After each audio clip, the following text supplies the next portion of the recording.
And speaking of summer, season officially kicking off for a few lucky kids across our area this weekend. Robert Suhr joining us right now. Start of summer. And so we want to know, how's that summer going to be looking, at least for this week, for the new class of 2023? Pretty nice. I will say we are exactly 1 month away from the summer solstice, the official astronomical first day of summer. That's June 21st at 9:57 a.m. That'll be the longest day of the year, folks, and then we start to lose daylight. Then our descent to winter slowly begins 1 month from today. So keep that in mind. There's a little bit of good news for you on a Sunday.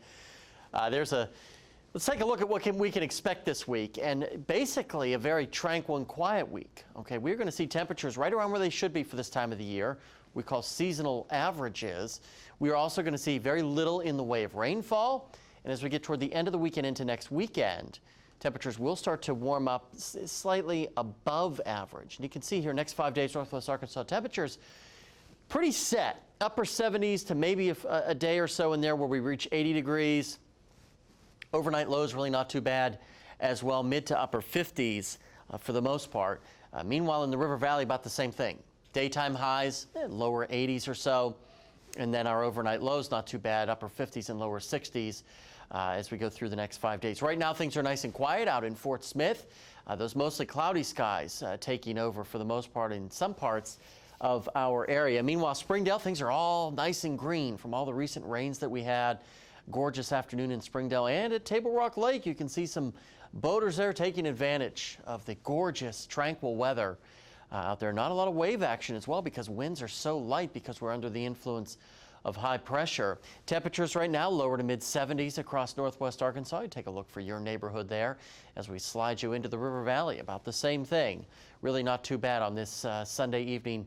75 in both Fort Smith and Pecola. Big picture shows all that cloud cover around, but there is some clearing that's making its way across Oklahoma. That'll get here by tomorrow morning, and we'll start to see the return of more sunshine than clouds. You can see those clouds for the rest of the evening. No rainfall or anything to worry about as well. But by tomorrow morning, 6 a.m., right around sunrise, we'll start to see breaks in the clouds, and things really clear out throughout the day on Monday. So it should be a really nice day on Monday before we start to look at maybe some more high clouds start to filter in here by the time we get to Tuesday. Most of the precipitation this week will be across western Texas and western Oklahoma. We don't have to worry about that.